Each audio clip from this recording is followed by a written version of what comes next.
Supreme court کی نگرانی میں ان سارے کیسز کو سن رہی تھی اور سارا پروسیس چلا رہی تھی.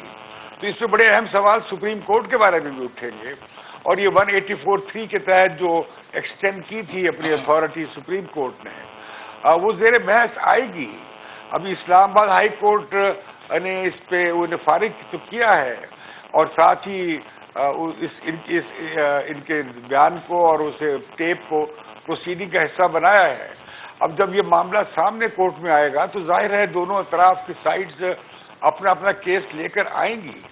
لیکن مجھے لگتا یہ ہے کہ یہ جو ہے جو اس سارا مسئلہ چل رہا تھا ایک منتخبہ اکاؤنٹیبلٹی کے حوالے سے، وہ اب سامنے آ رہا ہے، اس میں کیسے کیسے کردار شامل تھے.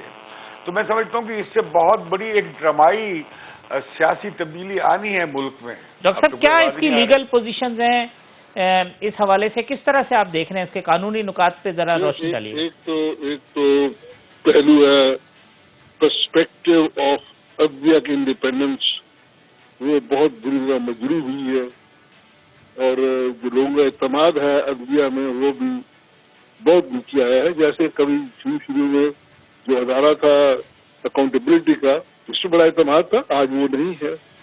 تو ایسے جو واقعات ہیں ان سے مجروح ہوتا ہے جو لوگوں کا اعتماد ہے. لیکن یہ جو ایفیڈیوٹس آ رہے ہیں، یہ درخواستیں آ رہی ہیں، بے شک ساتھ لگا دیا گیا تا وقت کہ یہ شہادت کا حصہ نہ بنے. میں نہیں سمجھتا عدالت ان کو بورے کار لاتے ہوئے کوئی فیصلہ کر پائے گی. یہ ویسے تو عدالت کے بڑے وسیع اختیار ہیں، لیکن بعدی نظر عام کیس ہے اس میں دفعہ 428 ہے جس کے تابع ایڈیشنل ایویڈنس آ سکتی ہے، لیکن it has to go through process of evidence through evidence act. وہ تو استعمال نہیں ہوئی نا جی. تو حلفی بیان دے دینا جو ہے وہ کافی نہیں ہے، لیکن جب تحقیق ہوگی تو report that report can be very effective. Doctor صاحب یہی بات دوسرے اینگل پہ بھی تو کہہ رہے تھے کہ جو اگر مسلم لیگ نون نے ایک پریس کانفرنس کر دی ہے، کوئی ویڈیو دکھا دی ہے، اس سے ایک پولیٹیکل پوائنٹ اسکورنگ ہو سکتی ہے. عامر زیاد صاحب کہہ رہے تھے کہ کوئی سمپیتھیٹک ویو کوئی حاصل کرنا چاہ رہے ہوں وہ مل سکتی ہے، لیکن اس کی لیگل پوزیشن تو کوئی نہیں ہوگی کیونکہ عدالت اس کو کیسے کنسیڈر کرے گی، جبکہ نون لیگ کہتی ہے کہ نہیں جی ہم اس وجہ سے تو سارا معاملہ اڑ جائے گا کیونکہ ہم نے پروف کر دیا. تو خالی وہ ویڈیو دکھانے سے ان کی تمام باتوں کی انڈورسمنٹ ہو رہی ہے. اب جو ٹرائل ہے وہ عدالت سے باہر ویڈیو ٹرائل ہو رہی ہے، اس انداز سے ہر پلیٹ فارم پہ اس کی گولیاں ہو رہی ہیں. لیکن بات کرتے ہوئے بطور لائر تو میں کہتا ہوں اس سے کوئی معنی نہیں. عامر زیاد صاحب، خالد صاحب یہ کہہ رہے ہیں کہ یہ مطلب ٹھیک ہے جب تک اس کا پارٹ نہیں بناتے کسی ایویڈنس کا تو کوئی حیثیت اس کی نہیں ہے، نہ اس بیان حلفی کی ہے نہ ان کی اس کیونکہ دیکھیں پبلک ڈومین میں ہو رہی ہے یہ ساری چیزیں نا، پولیٹیکل پوائنٹ اسکورنگ ہو رہی ہے. بات یہ قانونی لڑائی کو قانونی طریقے سے لڑنا چاہیے. ہوا یہ ہے کہ مسلم لیگ نون کو یہ جو مکہ تھا یہ لڑائی کے بعد یاد آیا. اگر ان کے پاس یہ چیز پہلے سے ہوتی اور یہ عدالت میں بطور مطلب ہے اس کو ایویڈنس پیش کر دیتے تو فائدہ بھی ہوتا. اب انہوں نے وہی کام کیا کہ جناب مطلب ہے پبلک ہم ایک اپروچ کریٹ کر دیں گے. دیکھیں ہمارے ملک میں ایک سیاسی مافیا ہے، سیاسی اسٹیبلشمنٹ ہے جس کا بڑا کہتے ہیں منظم قبضہ ہے. اس کا مطلب میڈیا کے اندر اس کے حواری ہیں، اس کے مطلب شٹر پاور اس کے ساتھ ہے، سرمایہ دار اس کے ساتھ ہیں. تو وہ لوگ ایک عرصے سے کوشش کر رہے ہیں کہ کسی طرح سے انڈرمائن کریں پاکستان کو اور پاکستان کے اداروں کو، جس کا اشارہ بھی ہمارے امتیاز صاحب نے بھی دیا. یہی کہہ رہے تھے نا کہ اداروں کو، تو اداروں کو انڈرمائن کرنے کی پوری کوشش ہے. وہ چاہتے ہیں کہ عوام میں اور اداروں کے اندر کوئی ایک طرح کا فرکشن کریٹ ہو جائے، اور ایک بہت بڑی سازش ہے اس کے پیچھے. یقیناً مطلب ہے جو پاکستان کے بدخواہ ہیں عالمی سطح پر وہ لوگ بھی انوالو ہیں. اچھا ہمارے یہاں مطلب ہے جو ایشو آ رہا ہے کہ یہ پولیٹیکل ڈومین میں آ گیا ہے، اور نون لیگ کی میرے خیال میں کمزوری ہے جو ان سے غلطی ہوئی ہے کہ وہ عدالتی مقدمات کو اس مقدمات کی طرح نہیں لڑ رہے.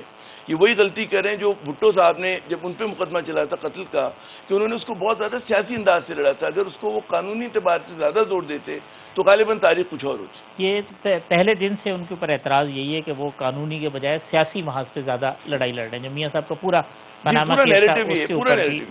امتیاز صاحب جو گورنمنٹ کے اوپر آج اعتراض آیا ہے، دو جو منسٹرز نے پریس کانفرنس کی ہے اس پہ اعتراض یہ آیا ہے کہ بھئی جب عدلیہ نے معاملہ اٹھا لیا، پہلے دن آپ نے کہا کہ نہیں ہم نہیں دیکھیں گے، ہم چاہتے ہیں عدالتیں خود اس کی تحقیقات کریں. آج فروغ نسیم صاحب نے اور شہزاد اکبر صاحب نے ایک پریس کانفرنس کی ہے، اس کے اوپر جو ہے وہ جو پولیٹیکل اپوننٹ ہیں وہ کہتے ہیں جناب یہ حکومت بار بار یو ٹرن لے رہی ہے، یہ اس معاملے سے علیحدہ ہو گئی تھی پھر کود گئے. ان کا کیا جواز بنتا ہے کہ ارشد ملک صاحب کے بیان حلفی کو ڈیفینڈ کرنے کے لیے 2 منسٹرز آ جائیں؟ آپ کی کیا رائے ہے؟ دیکھیے یہ بہت سادہ بات ہے کہ یہ سیاسی ڈومین میں کیوں لڑا جا رہا ہے. اب بھٹو صاحب کو پھانسی نہیں ہوتی اگر وہ سیاسی طور پہ نہ لڑتے. اور جیسے نسیم حسن شاہ کا ہمارے بڑے اعلیٰ ادارے کے جو چیف جسٹس تھے ان کا انٹرویو انہوں نے ضرور دیکھا ہوگا کہ کس طرح دباؤ میں آ کر انہوں نے فیصلہ کیا اور اپنے مفاد کے لیے. اسی طرح اب بھی جو ہے معاملہ اداروں میں گند ہوگا اور ادارے گندی سازشوں کا حصہ بنیں گے تو ادارے کیوں نہیں سامنے آنے چاہیے؟ ادارے کیوں ایسے اداروں کو کیوں نہیں صاف کرنا چاہیے جہاں سے یہ سب کچھ ہوتا ہے؟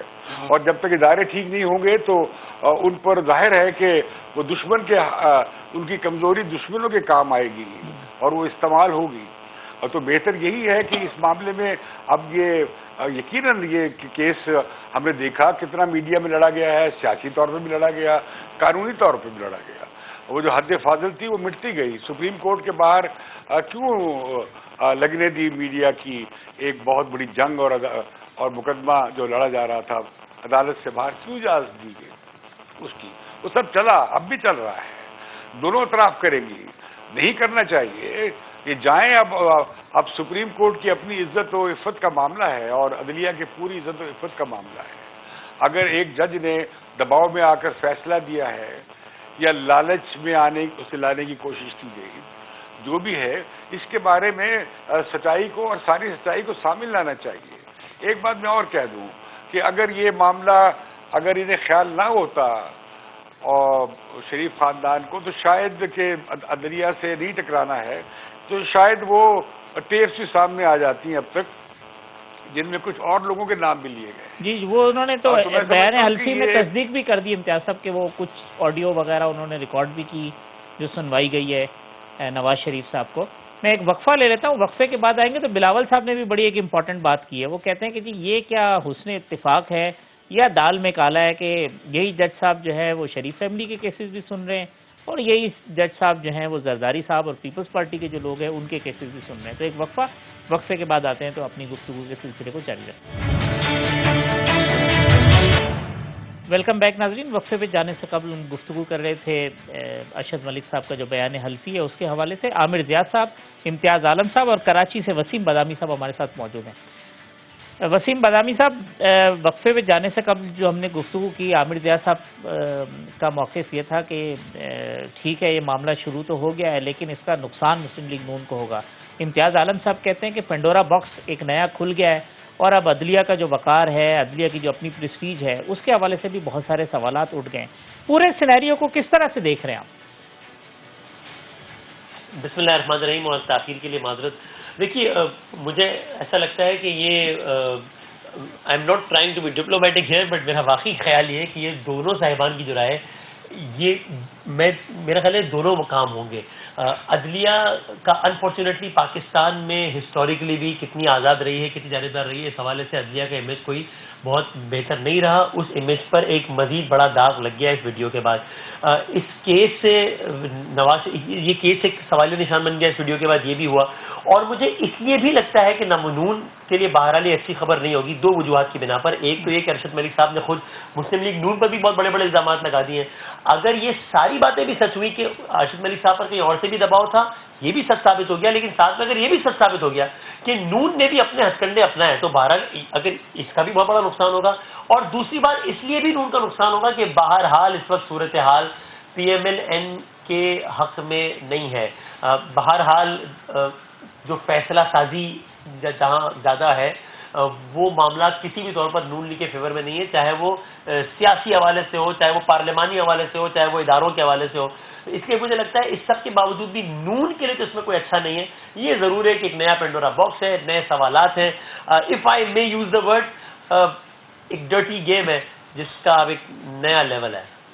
نہیں ڈرٹی گیم تو ہے لیکن اس ڈرٹی گیم کا اینڈ ریزلٹ آپ کو کیا نظر آ رہا ہے؟ مطلب یہ ویسے ہی ہوں گے، معاملات اٹھتے ہیں اچھلتے ہیں خاموش ہو جاتی ہیں چیزیں، یا آپ کو لگتا ہے کہ نہیں اس بار کچھ نکلے گا اس کے اندر سے؟ مجھے ایسی کوئی امید نہیں ہے.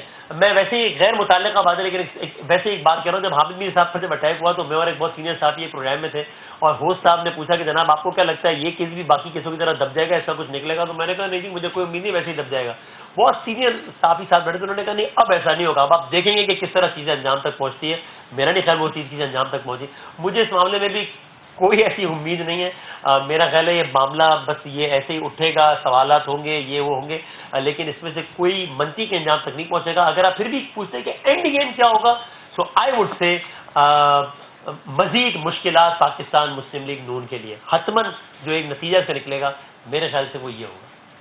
عامر رضا صاحب آپ بھی یہ سمجھتے ہیں کچھ نہیں ہوگا اور یہ دھول اڑے گی اور پھر دھول بیٹھ جائے گی؟ نہیں, آپ یہ دیکھیں نا کہ اگر مسلم لیگ نون کے لیے مشکلات بڑھیں گی تو اس کا مطلب ہے کچھ ہو رہا ہے, ٹھیک ہے نا. یہ بھی ہو رہا ہے کہ مطلب ہے جو ہم کہتے ہیں کہ جس ملک میں جو سیاسی مافیا ہے جس نے جس طرح سے اس ملک کو گرفت میں لیا ہوا اس کا اگر احتساب ہو رہا ہے تو بڑی خوشائند بات ہے, ہمیں خوش ہونا چاہیے اس چیز کے اوپر. اور یقیناً جو احتساب کا پہیہ یہاں پہ نہیں رکنا چاہیے, اس کو پھیلنا چاہیے. لیکن آپ یہ نہیں کہہ سکتے کہ ہر ریاست کی ہر انسٹیٹیوشن کی ایک اپنی کیپیسٹی ہوتی ہے. نقطۂ آغاز 1 پر آ گئے, انشاءاللہ 2, 3, 4 پہ بھی پہنچیں گے کسی نہ کسی دن. لیکن اگر آپ یہ کہیں کہ جی نہیں جب تک 10 کو شروع نہیں کریں گے آپ 1 پہ ہاتھ نہیں ڈال سکتے, تو یہ نہیں ہوتا دنیا میں. کہیں نہ کہیں سے نقطۂ آغاز ہوتا ہے, کہیں نہ کہیں پہلا قدم ہوتا ہے. ہمارے ایک اور بڑا ہم لوگ کہتے ہیں نا شوق ہے ہمیں ماتم کرنے کو اور اپنے اوپر تبرہ بھیجنے کا بہت زیادہ. بات یہ کہ ہمارے ملک کی عدلیہ یہ ادارے ویسے ہی جیسے تیسری دنیا کے اور دیگر ادارے ہیں, ان میں وہی کمزوریاں, وہی کہتے ہیں خامیاں یا جو ان کی اسٹرینتھ ہیں وہ ہوں گی. بات یہ کہ اس وقت جو ہے جوڈیشری ٹرائل پہ نہیں ہے, ٹرائل پر میاں نواز شریف ہیں یا ٹرائل پر وہ سیاستدان ہیں کہ جن کے اوپر لوٹ مار کا الزام ہے, ٹھیک ہے نا, جنہوں نے پاکستان کی معیشت کو تباہ کیا. تو اس وقت ان کا احتساب ہو رہا ہے. اور کیونکہ وہ لوگ انڈر پریشر ہیں اور جیسے میں نے پہلے کہا تھا کہ ان کے بہت بڑا نیٹ ورک ہے, تو وہ چاہ رہے ہیں کہ ہمارے ادارے جو ہیں وہ کسی طرح سے متنازع ہو جائیں, اور وہ کسی بھی قیمت پر ہوں, چاہے وہ ریاست کی قیمت پر ہوں, چاہے امن و امان کی قیمت پر ہوں, چاہے ملک کی قیمت پر ہوں. یہ بھیانک کھیل کھیلا جا رہا ہے. اور اس کے اندر جو ہے ہمارا میڈیا بھی استعمال ہوتا ہے ماشاءاللہ, بڑا ڈٹ کے ہو رہا ہے. لوگ جو ہیں مطلب مبالغہ آرائی کر رہے ہیں, آدھا سچ بول رہے ہیں, مکمل جھوٹ بول رہے ہیں, یہاں تک ہو رہا ہے. اور آپ دیکھیں کہ ایک بڑا سسٹینڈ لیول سے ہو رہا ہے, یہ کوئی بڑا منظم طریقے سے ہو رہا ہے, ایسا ہی نہیں ہو رہا. ورنہ دنیا بھر میں بھی کیسز ہوتے ہیں, وائٹ کالر کرائم ہے, مطلب ہے کس کو نہیں پتا کہ جناب نواز شریف صاحب نے اپنے دور حکومت میں انہوں نے اپنی سیاست کو اپنی کاروبار کو پھیلانے کے لیے استعمال کیا. کون نہیں جانتا یہ بات. ایک فیکٹری سے شروع ہوئے تھے جب سی ایم تھے, اور اس کے بعد پھر 9 فیکٹریاں کیسے لگ گئی اور 9 سے 28 اتنے مختصر عرصے میں کیسے شریف گروپ کی ہو گئی, کیا چیز ہمیں نہیں پتا. کیا وہ تمام لسٹیں لے کے بیٹھے ہیں؟ ہر جو اچھا صحافی ہے, باخبر صحافی, اس کو پتہ ہے کہ انہوں نے کیا کیا اس ملک کے ساتھ. تو مطلب ہے اس میں مطلب بلا وجہ کا ڈاؤٹ پیدا کیا جا رہا ہے. ڈاؤٹ نہیں ہونا چاہیے. ہاں احتساب کا مطالبہ کرنا چاہیے, اس کے دائرۂ کار کو پھیلانے کا مطالبہ کرنا چاہیے. اور یہ ایک اور مطالبہ کہ جو بھی انصاف ہو وہ مطلب ہے غیر جانبدار طریقے سے ہو, منصفانہ ہو, اور یہ نہ ہو کہ کسی کو جرم زیادہ کیا اور اس کی کم سزا ملے. امتیاز صاحب یہ نون لیگ کے پاس کوئی قانونی آپشن آپ کو لگتا ہے کہ محدود تھے؟ ان کے پاس جو چیزیں تھیں ان کے پاس شواہد کم تھے, جو منی ٹریل کی بات ہوتی رہی کہ جی وہ پیش نہیں کر سکے یا وہ پیش کرنا نہیں چاہتے تھے, تو وہ قانونی آپشن محدود ہونے کی وجہ سے انہوں نے سیاسی آپشن زیادہ استعمال کیے, اور اب وہ ایک ایسے رستے پہ چل چکے ہیں جہاں پہ جس کو کہیں کہ سیاسی مزاحمت یا سیاسی تصادم یا پولیٹیکل ہیٹ کی جو ایکسٹریم ہے وہ آپ کو نظر آتی ہے؟ بھئی کیا ایسی کیا مشکل بن گئی ہے؟ یہ ٹیپس آئی ہیں ان کا, سپریم کورٹ تجزیہ کرا لے فورینسک, اور اگر یہ ثابت ہو جائے کہ جج صاحب کو دباؤ میں لایا گیا ہے تو جج صاحب کو بھی فارغ کریں اور یہ کیسز بھی ریویو کریں. پھر نواز شریف کو کیوں آپ جیل میں رکھیں گے؟ اگر یہ ثابت کرنا ہے آپ نے کہ یہ بڑی مافیا ہے اور ان کے پاس بڑے پیسے ہیں اور انہوں نے بڑا دباؤ ڈالا ہے اور جج کو, شریف آدمی کو بہت ہراس کیا ہے, تو وہ اگر پہلو ثابت ہوتا ہے تو ثابت کر دیں.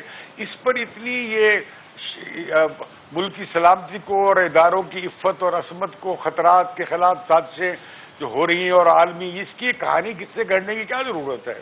ہمیں معلوم نہیں کہ اس ملک میں کتنی بڑی بڑی مافیا جو ہے خود اداروں میں بیٹھی ہیں. کیا کچھ نہیں اس ملک میں ہوتا رہا. ایوب خان سے لے کے, ضیاء الحق سے لے کے, یحییٰ خان سے لے کے مشرف تک کیا کچھ نہیں ہوا ہے. ہمیں معلوم نہیں ہے کہ جسٹس منیر سے لے کر اور جسٹس نسیم حسن شاہ سے لے کر اور پچھلے چیف جسٹس تک کیا کچھ نہیں ہوا ہے اس ملک میں. ہم سب جانتے ہیں کوئی چیز اتنا مقدس بنا کر نہ پیش کیا جائے. ہمیں بڑا کنسرن ہے, ہمیں بڑی پریشانی ہے اس ملک کے لیے, اس عوام کے لیے کہ ہمارے ادارے آئین اور قانون کے حساب سے چلے اور عدالتیں انصاف دے. اور اگر نواز شریف کے خلاف کرپشن کا کوئی ایسا مدعا ہے, کوئی ایسا الزام ہے جس کے لیے کوئی ثبوت ہیں, انہیں اقرار باقی سزا دی جائے. انہیں کیوں معاف کیا جائے؟ کسی بھی کرپٹ کو کیوں معاف کیا جائے؟ اس کے لیے کوئی دفاع کا انہیں اس سے حق ہے ہر آدمی کو اپنے قانونی دفاع کرنے کا. لیکن اگر آپ یہ کہانی مان لی جائے کہ جو ان ٹیپس میں سامنے آ رہی ہے کہ دباؤ ڈالا گیا ہے, تو یہ بہت خوفناک چہرہ سامنے آئے گا. ایک بہت بڑی خوفناک, دنیا بھر میں کہاں یہ ادارے کام کرتے ہیں, دنیا بھر میں کہاں پارٹیاں توڑی جاتی ہیں, دنیا بھر میں کہاں ہارس ٹریڈنگ ہوتی ہے, دنیا بھر میں کہاں لوٹے اکٹھے کر کے ایک پارٹی میں شامل, دنیا بھر میں کہاں الیکشنز میں انجینئرنگ ہوتی ہے, دنیا بھر میں کہاں سارے میڈیا کو دبا کر اس کی زبان بند کر دی جاتی ہے. یہ دیکھیں, یہ نہیں ہوتا.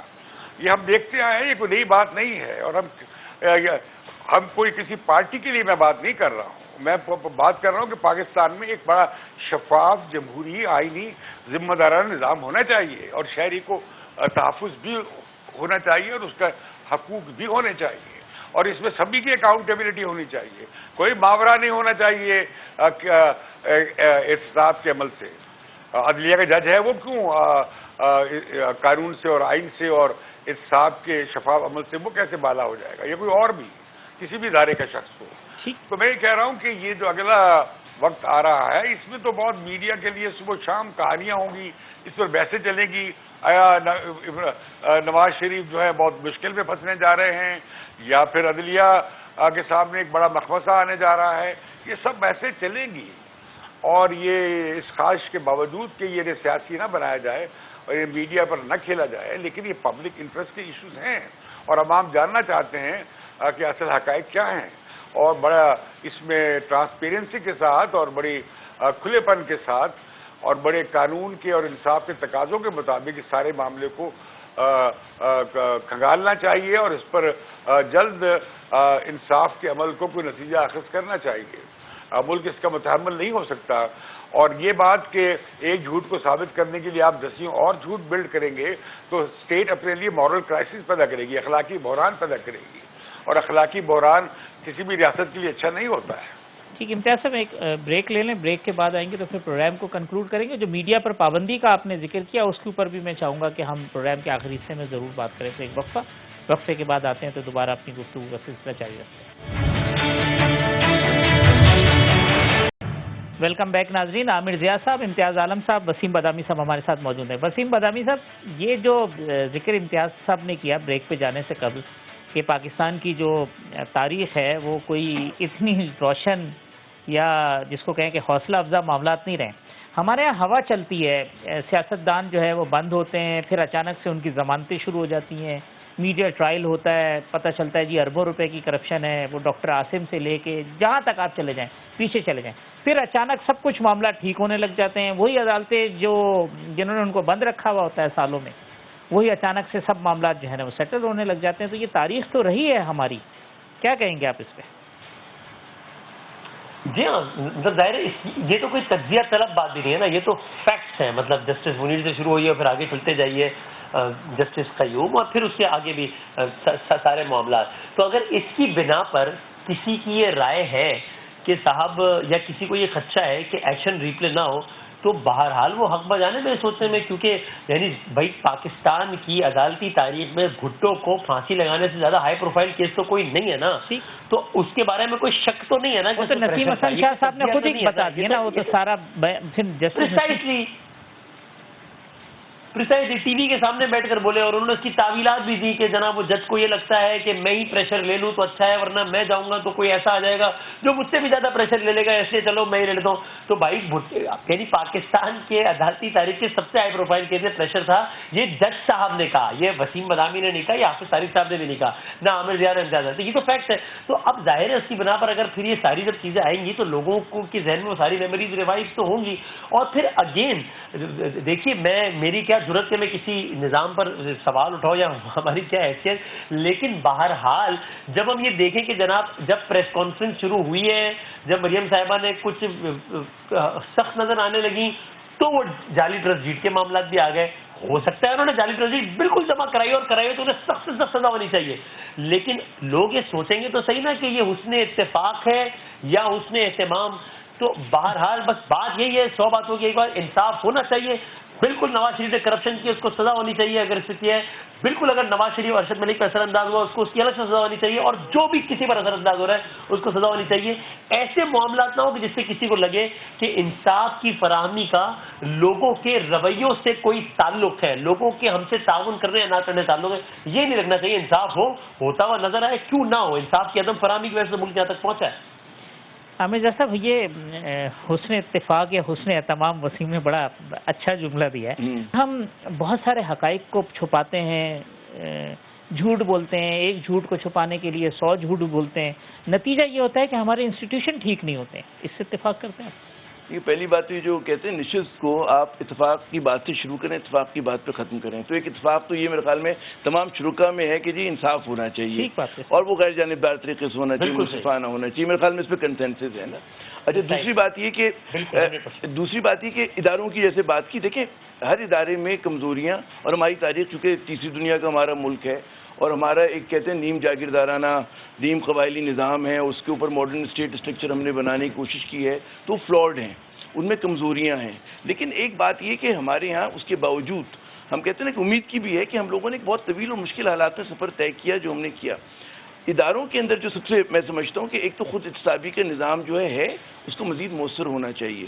ہر ادارے کا اپنا ہے، ادارے کی جوڈیشری جو ہے وہ اپنے حساب سے ٹرائل کرے گی. عامر بھائی آپ کی بات اور اصلاح کے عمل کو ہم سازش نہیں قرار دیتے تھے جہاں کوئی اصلاح کی بات ہونے لگے. اصلاح اگر نیک نیتی سے ہو رہی ہے، اصلاح مطلب ہے اس کے لیے ہو رہی ہے کہ اداروں کو بہتر کرنا ہے، تو کیوں نہیں ہونی چاہیے. اصلاح کا عمل تو کبھی رکنا ہی نہیں چاہیے. اگر ہم نے یہ کام روک دیا تو انسانی ارتقا رک جائے گا. انسانی ارتقا تو نہیں رک سکتا. تو میرے خیال میں اصلاح کے خلاف تو کوئی بھی مطلب ہے بہت ہی مطلب ہے نادان ہوگا. میں تو اور سب لفظ استعمال کرتا تو کم از کم نادان ہوگا جو کہے گا جی اصلاح نہیں ہونی چاہیے. اصلاح ہونی چاہیے، بالکل ہونی چاہیے. سب پہ مطلب تنقید کی بھی ہوتی. اور ماشاء اللہ آپ دیکھیں ہمارے یہاں سارے مطلب ہے بادامی صاحب، امتیاز صاحب سب کچھ کہنے کی آزادی، کھل کر بات کر رہے ہیں، تنقید کر رہے ہیں، سوالات اٹھا رہے ہیں. اچھی بات ہے. یہی میرے خیال میں حسن بھی ہے، اور اس پہ میرے خیال میں میں امید دیکھتا ہوں، مایوسی نہیں دیکھتا. امتیاز صاحب، عامر صاحب کہہ رہے ہیں کہ سب کو سب کچھ کہنے کی آزادی ہے. کیا آزادی ہے؟ اور جو میڈیا پر پابندی کا آپ نے ذکر کیا تھا اس پہ میں چاہوں گا کہ تھوڑی سی روشنی ڈال دیں کہ اب تو میڈیا سے بات نکل کر سوشل میڈیا تک کاش میرے پیارے بھائی زیاد صاحب کو جو آزادی حاصل ہے مجھے ہوتی. ارے اور کیا آزادی چاہیے زیاد بھائی آپ کو؟ مطلب ہے بالکل یہاں آزادی وغیرہ نہیں ہے، سب جھوٹ ہے. آپ سب لوگوں کو کنٹرول کیا جا رہا ہے. میڈیا آزاد نہیں ہے. بات وہ کی جائے جو کسی کو طاقتور لوگوں کو اچھی لگے وہ کی جائے تو بات چلتی ہے. میں اگر اپنا پورا قصہ بیان کر دوں گا تو شاید آپ یہ پروگرام بند کر دیں گے، ایڈٹ کر دیں گے. وہ میں یہاں نہیں کرنا چاہتا. قطعی طور پہ پاکستان میں میڈیا آزاد نہیں ہے. بڑی بھونڈی اور کھلی ننگی سینسرشپ ہے. میڈیا کو آپ بند کر دیتے ہیں، شٹ ڈاؤن کر دیتے ہیں. کس قانون کے تحت کرتے ہیں اور کون کرتا ہے؟ اسے کیا آئینی اور قانونی اختیار ہے؟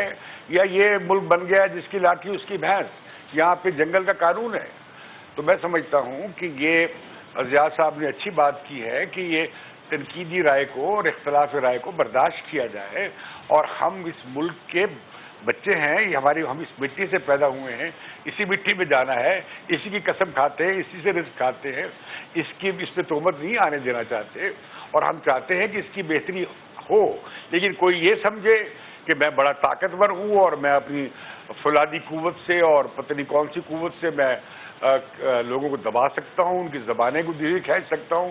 تو یہ پاکستان میں ہو نہیں سکا. کیا گیا، بار بار کیا گیا. اور یہ ہمارے ملک کی روشن تاریخ یہی ہے کہ عوام نے جمہوری حقوق کے لیے، آزادیوں کے لیے، اور میڈیا نے اس کے لیے جدوجہد کی اور وہ حقوق حاصل کیے، پھر چھن گئے، پھر لڑے. ہم پھر لڑیں گے اپنے حقوق کے لیے. ہم ڈرنے والے نہیں ہیں، پیچھے ہٹنے والے نہیں ہیں. وسیم بھائی، یہ جو تنقید ہوتی ہے یہ بہتری کے لیے ہوتی ہے، لیکن بعض دفعہ تنقید جو ہے وہ کسی ایجنڈے کے تحت بھی ہوتی ہے، جس کو یا اس کو ایجنڈے کا رنگ دے دیا جاتا ہے یا رخ دے دیا جاتا ہے، اور اس آڑ میں پھر آزادی سلب کر لی جاتی ہے. میں سمجھتا ہوں کہ میں اپنا سوال کہہ گیا ہوں، اب آپ جواب دے دیں۔ جی جی آپ کہہ گئے بالکل. دیکھیے اگر کسی کا ایجنڈا ہے تو ظاہر ہے اس سے زیادہ تو قابل مذمت کوئی بات کیسے ہو سکتی ہے، ہو ہی نہیں سکتی. ہمیں اکثر لوگ کہتے ہیں صاحب آپ فلاں کو، یعنی یا چلیں گورنمنٹ کے حوالے سے بھی بہت سارے نوجوان میں ان سے کہہ رہا ہوں دیکھیں نئی گورنمنٹ آئی ہے آپ اس کو سپورٹ کریں. میرا خیال یہ ہوتا ہے کہ ہم کبھی کبھی سپورٹ کو تعریف کرنے سے کنفیوز کر رہے ہوتے ہیں. اگر مجھے بھی ایز این اینکر امپروو کرنا ہے تو صرف میں آپ کی تعریفوں سے ہی ایسا نہیں ہوگا کہ میری حوصلہ افزائی ہوگی اور میں امپروو کروں گا. نہیں، میں چاہوں گا کہ آپ مجھ پر تنقید کریں، ہو سکتا ہے وقتی طور پر میری حوصلہ شکن ہی ہو لیکن لانگ ٹرم میں وہی میری بہتری کے اسباب میں سے ایک بڑا سبب ہوگا. تو تنقید بھی سپورٹ کے زمرے میں آ سکتی ہے. اور جو مجھے یقین ہے کہ میرا کوئی ادارہ، میری کوئی ملک کی چیز اتنی کمزور نہیں ہے جو میری تنقید کی تاب نہ لا سکے اور اس کی سلامتی کو اس سے جو ہے وہ خطرات لاحق ہو جائے. میں امتیاز صاحب کا جو رائے تھی نا، میں اس کو سوال میں کنورٹ کر کے آپ سے پوچھنا چاہوں گا کہ کیا آپ کو سچ کہنے اور غلط کو غلط کہنے کی مکمل آزادی حاصل ہے؟ یہ بڑا معصومانہ سوال ہے آپ کا. ایک تو امتیاز صاحب کے سوال سے آپ نے اس کو اخذ کیا ہے تو میں کہوں گا کہ ہمیں بات کرتے ہوئے امتیاز نہیں برتنا چاہیے. اور آپ کے دوسرے مہمان عامر ضیاء صاحب ان کے تو نام کے آخر میں ہی ضیاء آتا ہے. اب آپ ضیاء صاحب کی موجودگی کی بجائے وہ میڈیا کی آزادی کی بات کریں. میں اس کا جواب محتاط ترین الفاظ میں دے سکتا ہوں کہ شاید حالیہ تاریخ میں، مجھے تو کوئی زیادہ وقت نہیں ہوا ظاہر اس فیلڈ میں آئے ہوئے 10-12 سال، حالیہ تاریخ میں کے اعتبار سے ہم کوئی بہت ہی کیا کہیں گے کہ کوئی آئیڈیل ٹائم شاید انجوائے نہیں کر رہے. میں اس کو اس اعتبار سے یہ کہہ سکتا ہوں. جی عامر صاحب، مطلب آپ اب میں ماضی میں بھی خیر ہوتا ہے نا، اخبارات پہ بھی پابندی لگی ہے، ساری چیزیں ہوتی رہی ہیں. ضیاء صاحب کی زمانے کے سینسرشپ سے لے کے پھر مشرف صاحب کے ٹائم میں پھر اسکرو ہونا، پروگرامز بند ہو جانا اور پھر آج کا دور. میں ایک بات کروں، یہ بدامی صاحب نے بالکل مناسب بات کی کہ آئیڈیل حالات نہیں، آئیڈیل حالات کبھی بھی نہیں ہو سکتے میڈیا کے لیے، کیونکہ ہمارا کام ایسا ہے، ہمارا کام جو ہے وہ تنقید کرنا ہے، لوگوں کو آئینہ دکھانا اور حقائق پیش کرنا ہے. لیکن جب ہم اس کی آزادی تحریر و تقریر کی بات کرتے ہیں، اس کے دو پیمانے ہوتے ہیں. ایک پیمانہ تاریخ کا ہوتا ہے، دوسرا آپ کا جغرافیائی ہے کہ جہاں پر آپ کا ملک ہے. تاریخی اعتبار سے اگر میں کہوں جی 50 کی دہائی 60 کی دہائی جب press and publication ordinance Ayub Khan لائے تھے، 70 کی دہائی جب ذوالفقار علی بھٹو کا دور تھا، ضیاء الحق صاحب کا دور اس کے بعد آیا، پھر 90 کا دور آیا جس میں نواز شریف صاحب اخبارات بند کرا دیا کرتے تھے مشرف کا. تو اس اگر میں ارتقاء دیکھوں تو میں کہوں گا کہ وہ اتنی بری حالت نہیں ہے. پاکستان کی تاریخ کا تاریخ ترین دور نہیں ہے. ہم پہ مشکلات ہیں، ہمیں اس کے لیے کھڑا ہونا ہے، بات کرنی ہے، اپنے لیے راستہ بنانا ہے. لیکن جو لوگ کہتے ہیں کہ جناب نہیں ضیاء الحق سے بدتر دور آ گیا، میرے خیال میں بہت زیادہ مبالغہ آرائی کریں یا انہیں جنرل ضیاء کا دور یاد نہیں. ایک بات.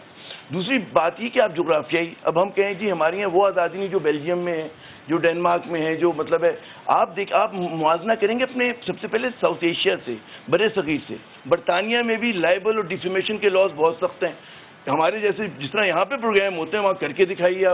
آپ کا مطلب ہے یہ چینلز بند ہوئے ہیں، پاکستانی چینل وہاں بند ہوئے ہیں. ہم جو پروگرام یہاں دکھاتے ہیں جب نیشنل بیم پہ ان کو وہ کاٹ دیتے ہیں. کیوں کاٹ دیتے ہیں؟ کیونکہ وہاں پہ جناب لائبل ڈیفیمیشن ہے. اگر آپ بطور اینکر میرے ساتھ ناانصافی کریں گے تو میری داد فریاد ہے وہاں پر. یہاں پر نہیں ہے. یہاں پر آپ کی زبان کے آگے میدان ہے، آپ دوڑاتے چلے جائیں، کسی کی بھی ٹوپی اتار دیں، اس کے بعد جناب آپ کے جی یہ تو آزادی. بھائی جھوٹ بولنے کی آزادی نہیں ہوتی. عامر ضیاء صاحب جو بات کر رہے ہیں کہ ہم باقی معاملات میں اتنے پسماندہ ہیں اور زمین پہ ہیں، میڈیا کی آزادی کے معاملے پہ ہم آسمان پہ پہنچنا چاہتے ہیں. یہ ضیاء صاحب جو بات کر رہے ہیں اپنے پیشے کے خلاف بات کر رہے ہیں. نہیں، کیا بات، آزادی کا افق جتنا وسیع ہوگا اتنا اچھا ہے. یہی میں نے بھی کہا، اطلاعات تک پہنچ جتنا زیادہ اچھا ہے اتنا ملک کے لیے اور لوگوں کے لیے اچھا ہے. حق کے اظہار کو دبانے سے آپ کسی، یہ جو تھیری ہے نا ہم جس سٹیج پہ کھڑے ہیں وہ تو ریلیٹیولی وہ نہیں ہونی چاہیے. کیا آپ آرگو کر رہے ہیں کہ ہماری آزادی کم ہونی چاہیے؟ ضیاء صاحب یہ کہنا چاہ رہے ہیں؟ میں یہ نہیں کہنا چاہ رہا. مجھے افسوس ہوا کہ میں امتیاز صاحب یہ نہیں کہاں تعلق ہے اس بات کا. آپ اچھی مثالیں دیں. آپ نارتھ کوریا کی اور سعودی عرب کی مثالیں سنا رہے ہیں، دنیا کی سب سے بڑی ایران کی، چین کی مثالیں سنا رہے ہیں. یہ کیوں سنا رہے ہیں؟ آپ کو اچھی مثالیں سنائیں، پڑھے لکھے آدمی ہیں، آپ کو پتہ ہے. اور آپ کیوں پریس فریڈم سمجھتے ہیں کہ بہت زیادہ ہے یہاں پہ، جو کہ نہیں ہے. میں یہ نہیں کہتا ضیاء الحق جیسی حالات برے ہیں. ہم نے ضیاء الحق کا دور دیکھا ہے. میں نے 5 سال جیل گزاری ہے ضیاء الحق کے دور میں. ہم نے بالکل اب اخبارات کے صفحے خالی چھپتے دیکھے ہیں. اور صحافیوں کو کوڑے لگتے دیکھے ہیں. ویسی صورتحال نہیں ہے، لیکن یہ صورتحال اچھی بھی نہیں ہے.